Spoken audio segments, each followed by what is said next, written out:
के study channel में आपका स्वागत है। आज जो हम टॉपिक लेके आए हैं वो है सीबीआई और ईडी, जो कि इंडिया की बहुत इंपॉर्टेंट इन्वेस्टिगेशन एजेंसीज हैं उनके बारे में। हम ये भी देखेंगे कि सीबीआई और ईडी में क्या डिफरेंस है और वो काम क्या करती है और कब डेवलप हुई, ये सारी चीज़ें हम आज देखने वाले हैं। इससे पहले मैं आपको बता दूं कि हमने हिस्ट्री, ज्योग्राफी और इकोनॉमिक्स के कुछ टॉपिक कवर किए हुए हैं जो कि गवर्नमेंट एग्जाम के पॉइंट ऑफ व्यू से बहुत इंपॉर्टेंट है। जिन भी एग्जाम्स में जीके और जीएस पूछा जाता है, जैसे एसएससी, रेलवे, डिफेंस, एफकेट और एयरफोर्स एक्स ग्रुप वाले और बाकी सारे एग्जाम्स। तो आइए अपने टॉपिक की तरफ बढ़ते हैं। सबसे पहले हम शुरुआत करेंगे सीबीआई से। तो सीबीआई का फुल फॉर्म होता है सेंट्रल ब्यूरो ऑफ इन्वेस्टिगेशन। इसका गठन 1941 में हुआ था, जो कि सीबीआई के नाम से नहीं हुआ था, स्पेशल पुलिस एस्टेब्लिशमेंट के नाम से हुआ था। उसके बाद 1965 में इसे multi state organise crime, multi agency और इंटरनेशनल केसेस की जांच करने की परमिशन मिली और तभी इसका नाम सीबीआई डला।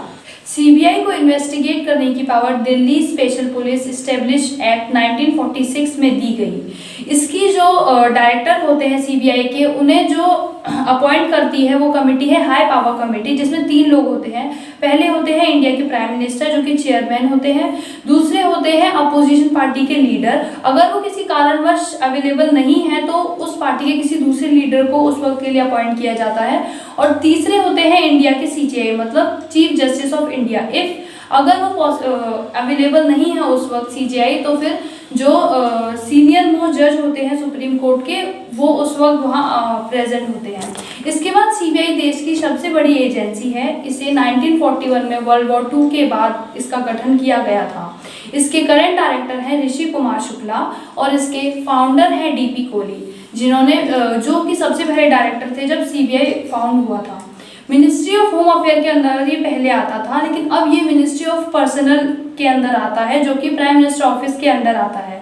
जब वो प्रिवेंशन और करप्शन के किसी मैटर को डील करता है सीबीआई, तब वो अंडर आता है सेंट्रल विजिलेंस कमीशन के। ये हर वक्त मिनिस्ट्री ऑफ पर्सनल के अंदर नहीं आएगा। जब वो किसी करप्शन के मैटर को हैंडल करेगा तब वो सेंट्रल विजिलेंस ऑफ कमीशन के अंडर आता है। इसके बाद हम देखेंगे कि सीबीआई सीरियस नेचर के क्राइम को इन्वेस्टिगेट करता है जिनका नेशनल और इंटरनेशनल इंपॉर्टेंस हो, और स्टेट गवर्नमेंट या फिर सेंट्रल गवर्नमेंट अगर इसको ऑर्डर दे तो ही ये सीबीआई जांच करेगा, या फिर सुप्रीम कोर्ट और हाई कोर्ट। ये 4 चीज़ है जो कि इसे ऑर्डर दे सकती है कि तुम इन्वेस्टिगेट करो, या फिर कोई ऐसे केस है जिसकी पब्लिक बहुत ज़्यादा इंपॉर्टेंस हो। सीबीआई पहले राइट टू इन्फॉर्मेशन एक्ट के अंदर आता था, पर अब उसे वहाँ से निकाल दिया गया है, क्योंकि सीबीआई की बहुत सी ऐसी कॉन्फिडेंशियल इंफॉर्मेशन होती है जो कि वो पब्लिक को नहीं बता सकता है। इसके 3 मेन डिवीजन होते हैं, जिसमें पहला डिवीजन आएगा हमारा इकोनॉमिक ऑफेंस डिवीजन, दूसरा आएगा हमारा स्पेशल क्राइम डिवीजन और तीसरा आएगा हमारा एंटी करप्शन डिवीजन। अब हम अपने इंडिया की नेक्स्ट जो हमारी मोस्ट इंपॉर्टेंट इन्वेस्टिगेशन एजेंसी है उसकी तरफ आते हैं, जो कि है ईडी। ये ईडी का फुल फॉर्म क्या होता है? एनफोर्समेंट डायरेक्टरेट, जिसे हिंदी में परिवर्तन निर्देशालय कहा जाता है। ईडी के अंदर क्या आता है? ईडी एक इकोनॉमिक इंटेलिजेंस एजेंसी है जिसका मेन काम होता है कि इन्वेस्टिगेट करना जो कि इकोनॉमिक क्राइम्स हो रहे हैं इंडिया में।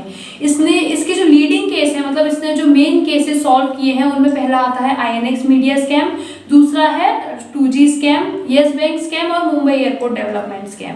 इसकी कुछ हिस्ट्री देख लेते हैं। तो 1947 में फॉरेन एक्सचेंज रेगुलेशन एक्ट के मुताबिक एक्सचेंज कंट्रोल वायलेशन को कंट्रोल करने के लिए डिपार्टमेंट ऑफ होम अफेयर में एक एनफोर्समेंट यूनिट बनाई गई, जिसको कि 1957 में एनफोर्समेंट डायरेक्टरेट नाम दिया गया। ये पहले डिपार्टमेंट ऑफ इकोनॉमिक्स अफेयर में आती थी, लेकिन अब इसे affiliated of ministry of finance के डिपार्टमेंट रेवेन्यू में अब इसे डाला गया है। इसका हेडक्वार्टर दिल्ली में है। इसके करंट जो डायरेक्टर है वो है संजय कुमार मिश्रा। इसके बाद हम देखेंगे कि ईडी इन 2 लॉज के प्रोविजन को इन्फोर्समेंट करती है। पहला है foreign exchange of management act, जो कि डील करता है एक्सचेंज कंट्रोल लॉ से, और दूसरा है हमारा prevention of money laundering act, जो कि मनी लॉन्ड्रिंग से डील करता है। आइए आप देखते हैं कि ईडी और सीबीआई में क्या डिफरेंस है। तो हम अपने पहले पॉइंट पे आएंगे। तो हमारा पहला पॉइंट ये है कि सीबीआई हाई प्रोफाइल केसेस और वाइट कॉलर क्राइम्स जो होते हैं उन पे इन्वेस्टिगेट करता है, लेकिन वही जो ईडी है वो इकोनॉमिक से रिलेटेड जो केसेस होते हैं, जो हाई प्रोफाइल लोगों से रिलेटेड होते हैं, उन केसेस पे इन्वेस्टिगेट करता है। जैसे मनी लॉन्ड्रिंग। मनी लॉन्ड्रिंग क्या होता है? मनी लॉन्ड्रिंग मतलब अगर तुम्हारी आय, मतलब तुम्हारी इनकम जितनी है उससे अगर ज्यादा तुम्हारे पास पैसा है पाया जाएगा, तो फिर उस पर इन्वेस्टिगेट किया जाएगा। लेकिन ये तो पुलिस भी कर सकती है, लेकिन जो हाई प्रोफाइल लोग होते हैं जैसे प्राइम मिनिस्टर, चीफ मिनिस्टर, इनके तो अंडर पुलिस काम करती है, इसीलिए ईडी जैसी फोर्सेस बनाई जाती हैं। उसके बाद हमारा नेक्स्ट पॉइंट है कि CBI ministry of public grievance and pension के अंडर काम करता है, लेकिन वही जो ईडी है वो मिनिस्ट्री ऑफ फाइनेंस के अंदर, हमने बताया था आपको, डिपार्टमेंट ऑफ रेवेन्यू के अंडर काम करता है।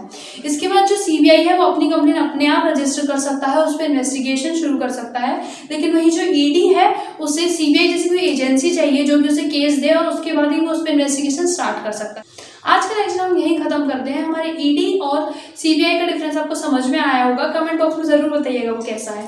Thank you. चैनल को लाइक और सब्सक्राइब करना बिल्कुल ना भूलें।